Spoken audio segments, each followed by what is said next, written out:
Olá, boa noite! Nós estamos aqui para mais uma aula do nosso curso de extensão Queimadas do Pantanal como contexto de interdisciplinaridade no estudo de matemática para os anos finais do ensino fundamental. Nas aulas passadas, nós já conseguimos analisar um pouquinho de como as queimadas do Pantanal podem ser trabalhadas no estudo da matemática. Analisamos frações e porcentagens e descobrimos também como transformar essas frações e porcentagens em números decimais, utilizando os dados referentes às queimadas do Pantanal.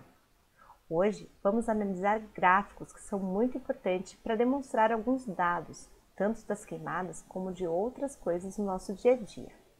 Hoje em dia, esses gráficos estão muito presentes no nosso cotidiano. Só ligar a TV que você encontra gráficos demonstrando a situação da pandemia no Brasil.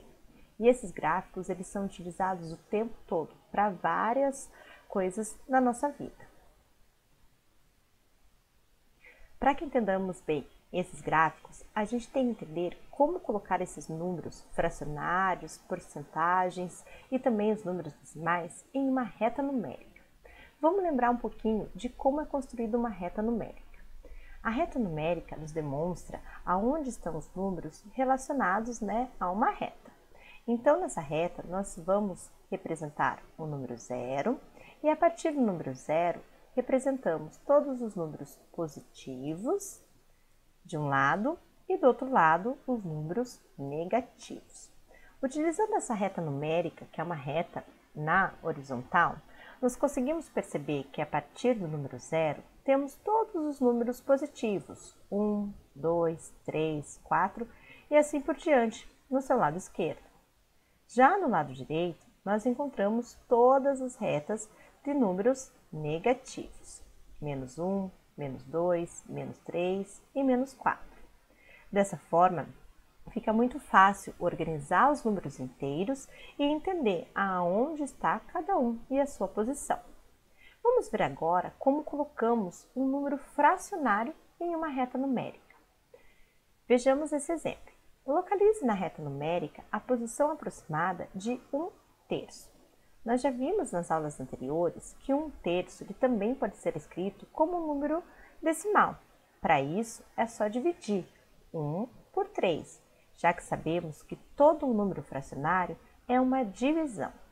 Dividindo 1 por 3, nós sabemos que o 1 ele não divide por 3, então acrescentamos o 0 e também 0, vírgula. Agora, 10 por 3 dá para dividir. 3 vezes 3 é 9. 10 menos 9, temos novamente 1. Colocando 0 novamente, não adicionamos nenhuma vírgula e nem mais um 0 aqui desse lado. Podemos descobrir que o 3 irá multiplicar novamente. 3 vezes 3 é 9. Diminuindo 10 de 9, temos 1 novamente. Com isso, podemos perceber que se trata de uma dízima periódica. Ou seja, a gente vai ter um número 0,3333. Dessa forma de número decimal, fica mais fácil de encontrarmos a localização desse 1/3 na nossa reta numérica. Partindo da reta que está representada aqui, desde o 0 até o 4, percebemos que 0,33 ele está entre o 0 e também entre o 1. Então, se a gente for representar, ele vai ficar mais ou menos nessa posição, mais pertinho do 0 do que do 1, já que ele também é menor do que 0,5. Então, podemos dizer que o nosso 1/3, ou também o 0,33, que é o nosso número equivalente decimal, está nessa posição na reta numérica. Isso é muito importante para que a gente entenda aonde vai se localizar os dados que vão ser representados nos gráficos que veremos a seguir. Vamos ver mais uns exemplos. A Amazônia registrou aumento de 3/10 das queimadas em relação a setembro do ano passado. Vamos aprender agora como vamos construir essa reta numérica a partir do que foi nos dado. 3/10, já vimos também que podemos representar ele como número decimal. Basta a gente fazer a divisão de 3 por 10, ou utilizar ainda as casas, os zeros como as casas decimais e aí fazer essa conversão. 3 quer dizer a mesma coisa que 3,0. Se a gente perceber, o 10 tem apenas um zero. Com isso, vamos andar apenas uma casa decimal. Andando uma casa decimal, temos o resultado de 0,3. Olha o nosso 0,3 aparecendo de novo. Agora vamos entender como construímos uma reta do zero. O primeiro número que a gente tem que colocar é o zero, sabendo que ele fica aqui, no meio da nossa reta. De um lado, vamos representar todos aqueles números positivos e do outro lado, representaremos todos os números que são negativos. Dessa forma, teremos 0, 1, 2, 3, assim por diante, e 0, menos 1, menos 2 e menos 3, assim por diante. Se o nosso 3 décimos equivale a 0,3, sabemos novamente que o 3 décimos ele vai estar aqui, ó, entre o 0 e 1. Então, representaremos ele aqui, ó, 3 décimos. Dessa forma, fica fácil entender aonde está localizado um número fracionário em uma reta numérica. Vejamos o próximo exemplo, que se trata de um número em porcentagem.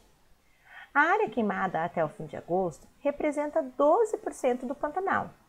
Da mesma forma que a gente fez esses exemplos com números fracionários, vamos fazer a transformação desse número em porcentagem para um número fracionário e após essa transformação, transformar também em um número decimal. Nós sabemos que 12% equivale a 12 sobre 100. Sabendo que toda fração é uma divisão, podemos também utilizar os zeros como casa de vírgula. Então, se a gente tem 12, quer dizer que é 12,0. No caso do 100, nós temos duas casas, né, onde apresentam esse zero. Então, andaremos duas casas. Um ficará antes do 2 e depois a gente terá a outra casa que ficará antes do 1. Então, o nosso resultado é 0,12. Representando na nossa reta, também faremos o zero e partiremos de um lado os números positivos, do outro lado os números negativos. Dessa forma, teremos 1, 2 e 3 deste lado e menos 1, menos 2 e menos 3. Sabendo que 12% é a mesma coisa que 0,12, então sabemos que esse 0,12 ele está bem aqui, ó, bem próximo ao número zero. Então, os 12%, eles também vão estar localizados aqui na nossa reta numérica. Entendendo as retas numéricas, conseguimos entender melhor como utilizar os gráficos para conseguir entender os dados que estão sendo transmitidos para nós. Agora, vamos lembrar como é que essas retas formam um plano cartesiano. O plano cartesiano ele é formado por duas retas numéricas. Uma na horizontal, que a gente chama de eixo X, ou também o eixo das abscissas, e outra na vertical, que representa o eixo das ordenadas, ou também o eixo Y. Essas duas retas perpendiculares, elas se encontram num ponto, que é o zero. Então, dessa forma, é fácil de entender que no eixo X, que é o eixo das abscissas, a partir dos zeros, teremos os nossos números positivos e os nossos números negativos. Da mesma forma, vamos construir a reta numérica na vertical, onde no eixo das ordenadas, os números positivos são representados acima do zero e os números negativos são representados abaixo do zero. E o zero é o ponto de encontro dessas duas retas. Pensando no plano cartesiano, a gente tem a representação em gráficos utilizando esse plano cartesiano. E assim podemos organizar todos os nossos dados de forma que melhore o entendimento de todas as pessoas e da população. Mas, para representar dados em gráficos, nós podemos utilizar uma vasta gama de diferentes gráficos. Aqui, nós vamos conhecer 5 desses gráficos e vamos trabalhar com 4 deles, que são gráficos que são mais utilizados e que a gente encontra muitas vezes em jornais, na mídia e na internet. Para que a gente classifique esses gráficos, vamos falar de 5 deles. O primeiro que a gente tem é o gráfico linear. Esse gráfico linear utiliza o plano cartesiano, os eixos x e y e ainda utiliza uma reta linear com pontos aonde vão demonstrar esses dados. O gráfico de coluna utiliza colunas. Essas colunas elas vão indicar a quantidade em números daquilo que está sendo analisado. O gráfico em barras é bem parecido com o gráfico de colunas, porém, em vez de utilizar essas colunas na verticais, ele utiliza barras que vão estar na horizontal. O gráfico de setores é muito conhecido. Já vimos ele também nas outras aulas. Ele é um gráfico bem comum, bem usual, por ser mais fácil de interpretar, poder ser utilizado com várias cores, várias texturas, o que fica muito mais visível as informações. Então, ele com certeza é o preferido de toda a população e também dos estudantes. Ainda temos esses gráficos chamados de pictogramas. Os pictogramas, eles tentam demonstrar pela quantidade mesmo daquele assunto analisado dentro de um plano cartesiano. Esses a gente já não encontra tão fácil em mídias, em jornais, mas eles também existem. Para que a gente analise esses gráficos e entenda como interpretar esses gráficos, vamos utilizar 4 deles. O gráfico linear, o gráfico em coluna, o gráfico em barra e também o gráfico de setores. Vamos ver.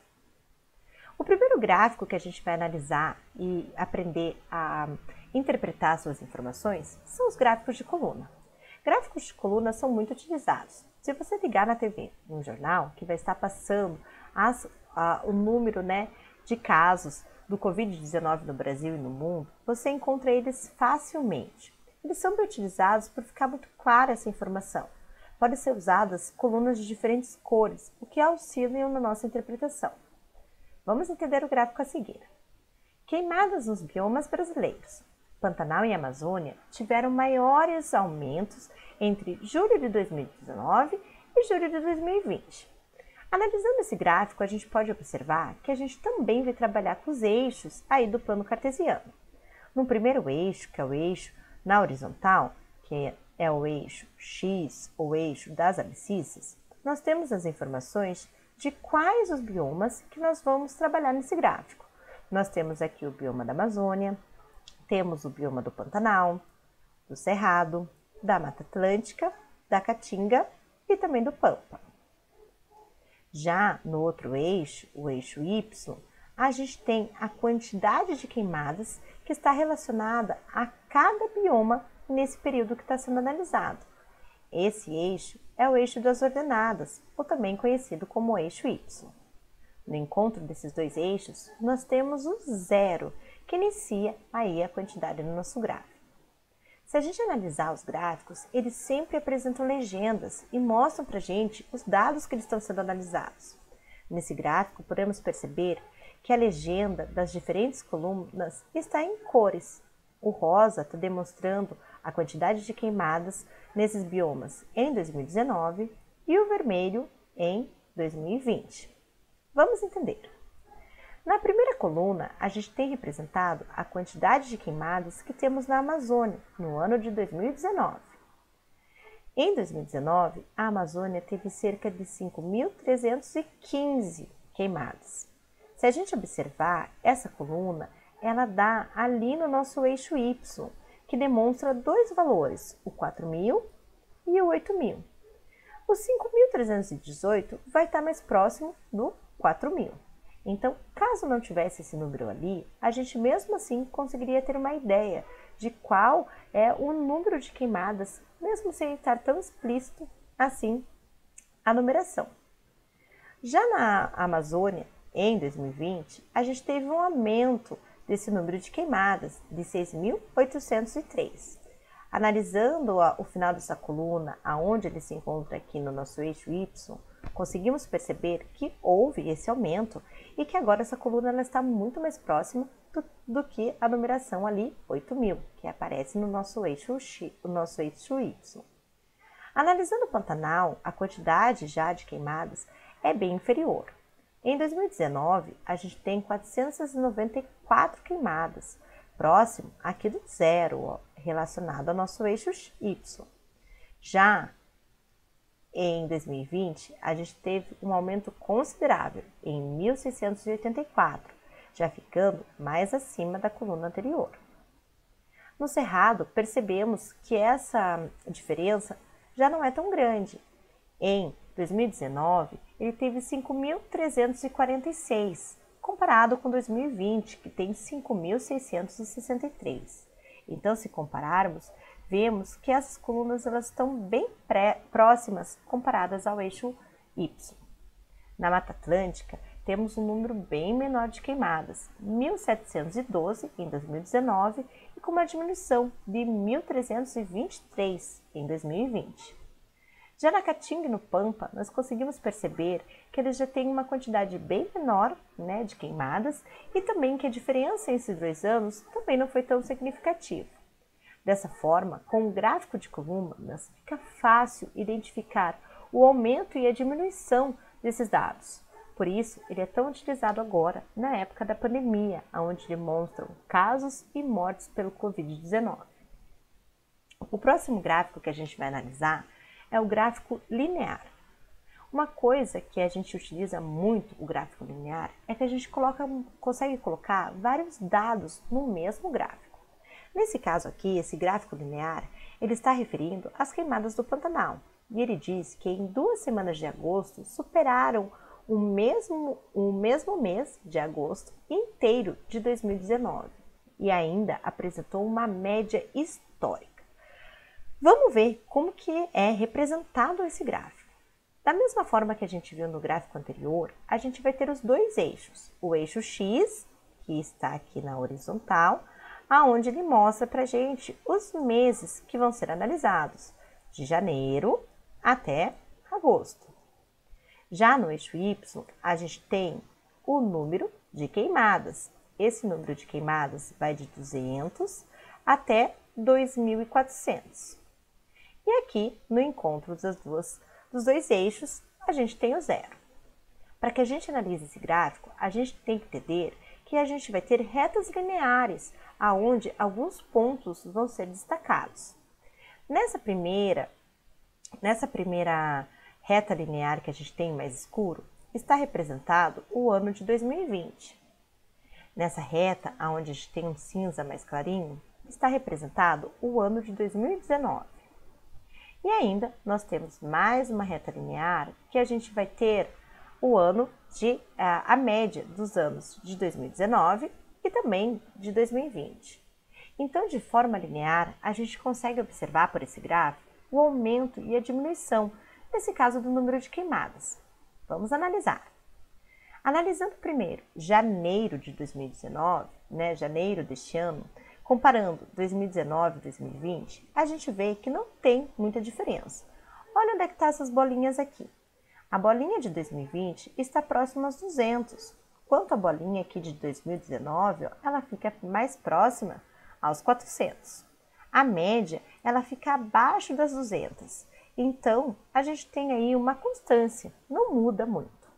No próximo mês de fevereiro, a gente observa que tanto no ano de 2019 quanto 2020, há uma diminuição do número de queimadas. Porém, da mesma forma, elas ficam bem próximas, fazendo com que a média seja bem constante. Já em março, a gente começa a perceber a diferença de um ano para outro. Em março, a gente vê que em 2019, as queimadas elas diminuíram no Pantanal. Já em 2020, a gente teve já um aumento bem perceptível, chegando a cerca de 600 queimadas, uma diferença bastante clara aí nesse gráfico. Se a gente perceber no próximo mês, que é o mês de abril, a média de queimada ainda continua bem constante.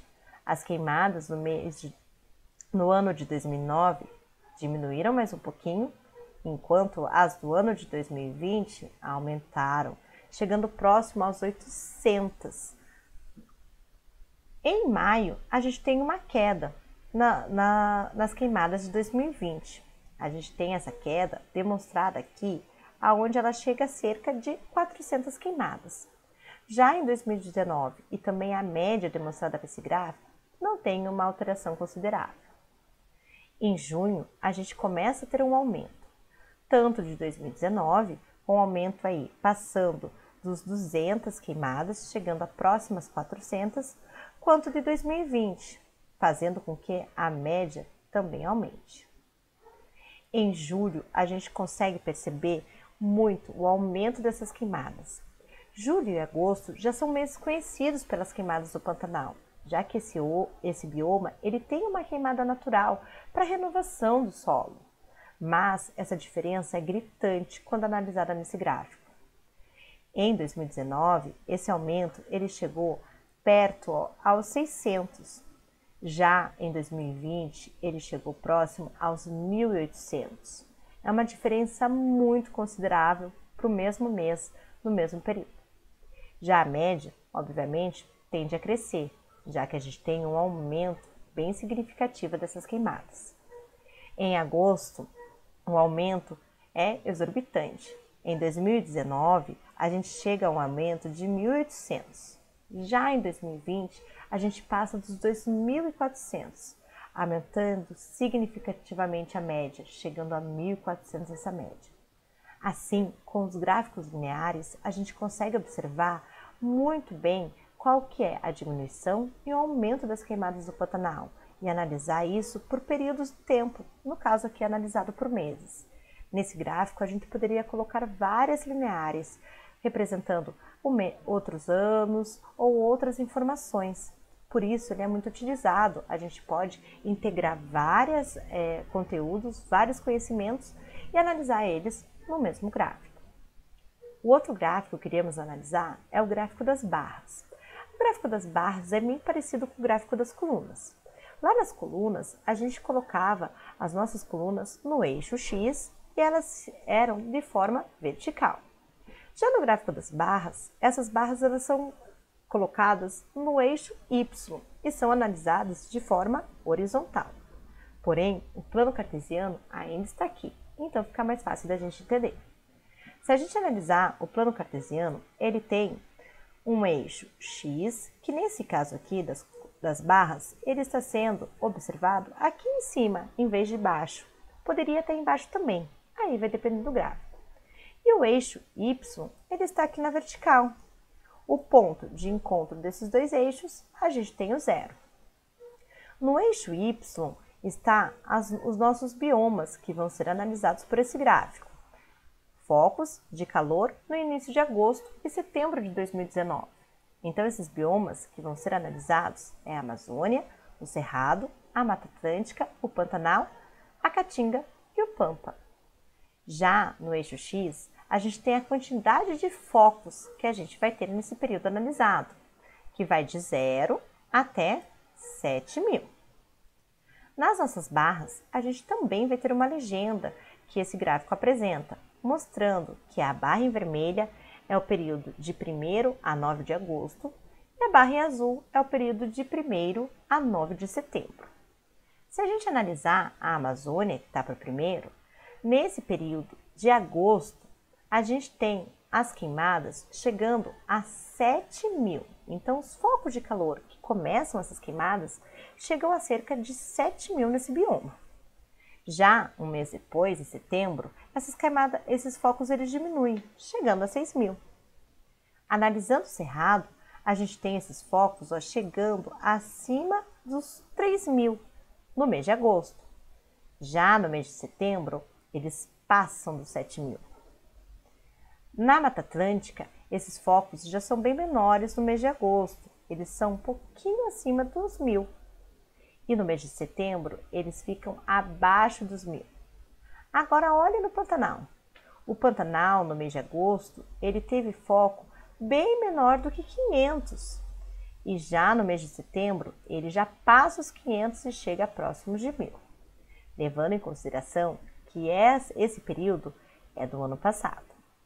Na Caatinga, a gente tem uma quantidade menor ainda de focos. Em agosto, ele já está próximo ao zero. E em setembro, ele já chega mais ou menos na metade, a 500 focos. E no Pampa, é o bioma que a gente tem menos focos. Mesmo em agosto e em setembro, ele está ali próximo do zero.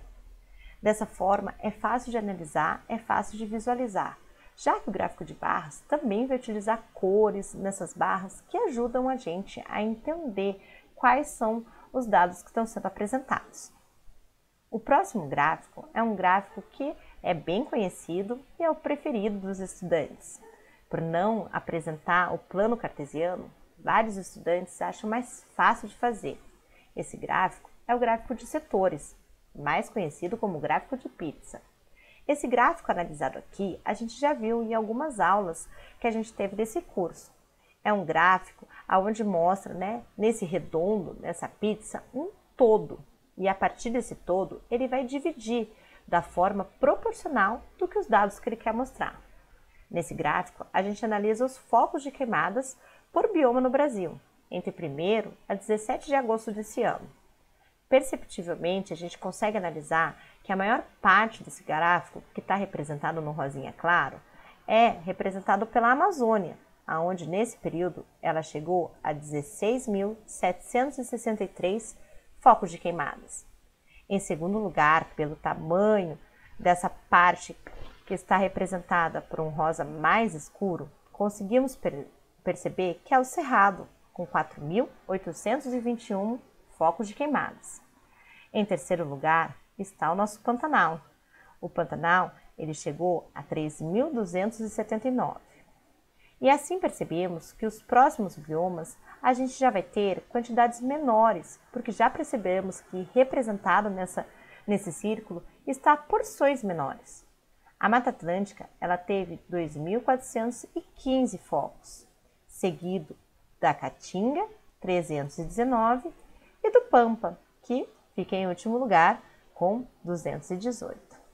O gráfico de pizza, ele é muito conhecido porque é fácil de você analisar, sendo que a gente pode colocar várias cores, várias texturas para representar esse gráfico. Então, é um gráfico onde a população consegue entender melhor as informações e os estudantes também acham muito mais fácil, tanto de interpretar quanto também de construir. Analisando esses gráficos, a gente tem uma ideia da situação crítica que está passando o nosso bioma do Pantanal. Dessa forma, a gente consegue entender, através das porcentagens, através das frações, qual que é a situação do Pantanal.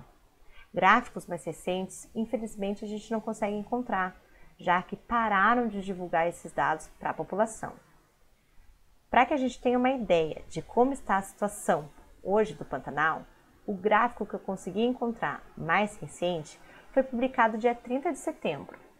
Em 30 de setembro, foi analisado esses dados das queimadas do Pantanal comparado com outros anos, e esses dados foram analisados até dia 29 de setembro.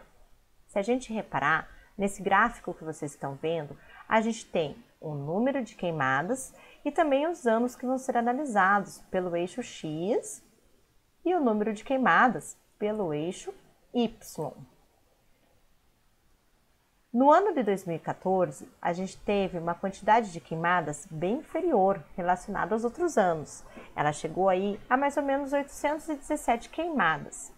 Em 2015, a gente já tem um aumento para 2.888, seguido do aumento em 2016, de 3.572.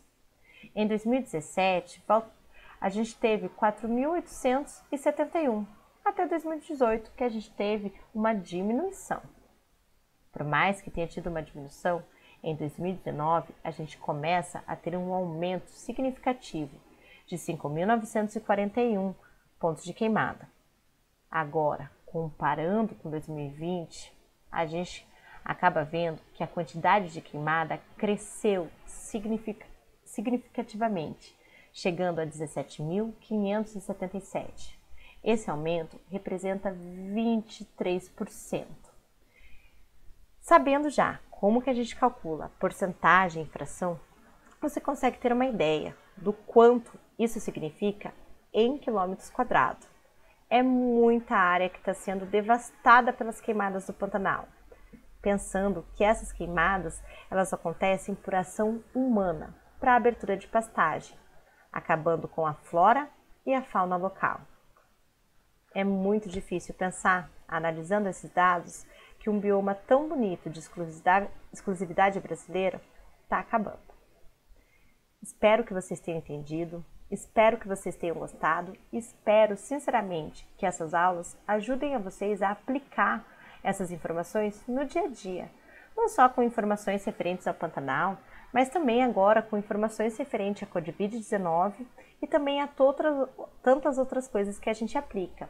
Porcentagem, frações, está na nossa vida o tempo todo, em descontos, em juros, a gente sempre está encontrando com elas.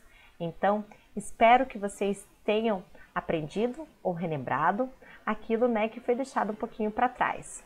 Amanhã a gente se encontra para a nossa última aula e para a gente analisar juntos qual é a importância desse estudo interdisciplinar na vida dos alunos, na escola, no período do 6º ao 9º ano. Obrigada pela atenção, tenha uma ótima noite e até amanhã.